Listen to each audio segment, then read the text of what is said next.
আপনার আমি দুনিয়া করতে করতে ওই দুনিয়ার লোভ লালসায় পড়ে দেখেন দুনিয়া করি পরিবার চালাবার জন্য, দুনিয়া করি বিবি ভালো থাকার জন্য, দুনিয়া করি ছেলে মেয়ে ভালো থাকার জন্য। এ ভাই দুইটা চক্ষু বন্ধ করে দেখো,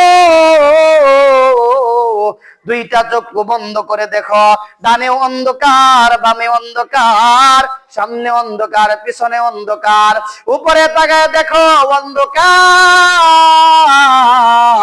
নিচে তাকাইয়া দেখো অন্ধকার। চোখ বন্ধ করলে অন্ধকার, শ্বাস বন্ধ হয়ে গেলে পরকাল। দুনিয়ার জমিনে চক্ষু বন্ধ করে দেখো অন্ধকার শুরু হয়ে গেছে। আর যদি ভিতর থেকে শ্বাস বন্ধ হয়ে যায়, রোহটা যদি বের হয়ে যায়, চক্ষু দুটি বন্ধ হয়ে যায়, তাহলে সবকিছু অন্ধকার, পরকাল শুরু হয়ে যাবে। যাদের জন্য করলা কামাই তারাই তোমার পর, মরার সঙ্গে সঙ্গে বলে ঘর থেকে বের কর, বলে কিনা? যাদের জন্য করলা কামাই তারাই হলো পর, চক্ষু বন্ধ হওয়ার সঙ্গে সঙ্গে বলে ঘর থেকে বের কর। কেমন করে? যাদের জন্য কামাই করেলা তখন তুমি তাদের কাছে তোমার একটা দাম ছিল, আর যখনই তুমি মারা গেলা বললা লাশটা ঘরের ভিতর আনবা না। কেন আনবা না? যদি রাতে যদি ওই লাশটাকে ঘরে রাখো তাহলে আমি ভয় পাই, আমার ছেলে মেয়েরাও ভয় পায়। যাও যাও তোমরা তাকে উঠানের মধ্যে রেখে দাও, সকাল হলে দাফন করে দিও। 2 দিন 3 দিন, যেদিন মারা গেছে সেদিন থেকে 2-3 সপ্তাহ দিন আত্মীয় স্বজন বিবি বাচ্চা বউ বাচ্চা কিছুদিন মনে রাখে, কিছুদিন কান্না করে, কয়েক ঘন্টা কান্না করে। কিন্তু ভাই একটু চিন্তা করে দেখো, চোখটা বন্ধ হওয়ার আগেই তোমার নাম আব্দুর রহমান, তোমার নাম আব্দুল করিম, তোমার নাম আব্দুল্লাহ, যখনই চোখ বন্ধ হয়ে গেল তোমার নাম হয়ে গেল লাশ।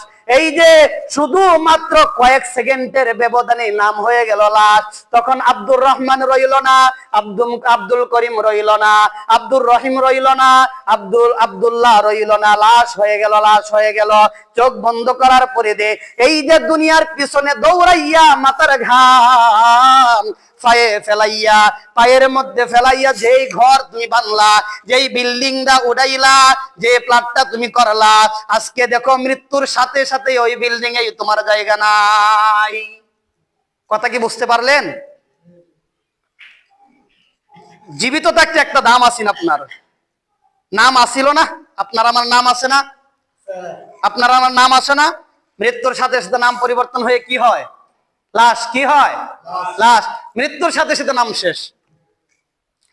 আর যেই দুনিয়া করতে গিয়ে আল্লাহকে ভুলে গেছে, মাথার ঘাম পায়ে ফেলে যেই ঘরটা আপনি বানাইলেন, যে প্লাটটা আপনি করলেন, বিল্ডিংটা উঠাইলেন, ওই মৃত্যুর সাথে সাথে ওই ঘরে আপনার এখন জায়গা নাই। দেখেন না, মানুষ মারা যাওয়ার পরে রাত্রে কোথায় রাখে? বাহিরে রাখে না? ঘরে নাকি ওঠানো যায় না, ঘরে নাকি নেওয়া যায় না, নিলে নাকি বউ ভয় পায়, ছেলে মেয়ে ভয় পায়। অথচ কার জন্য আপনি কি করলেন? একটু চিন্তা করুন, কার জন্য কি করলেন? আপনি কি নিয়ে গেলেন? আপনি আল্লাহর কাছে আপনি কি নিয়ে গেলেন? তাহলে বিষয়টা কি চিন্তা করার বিষয় না? আসুন ভাই একটু বিবেচনা করুন।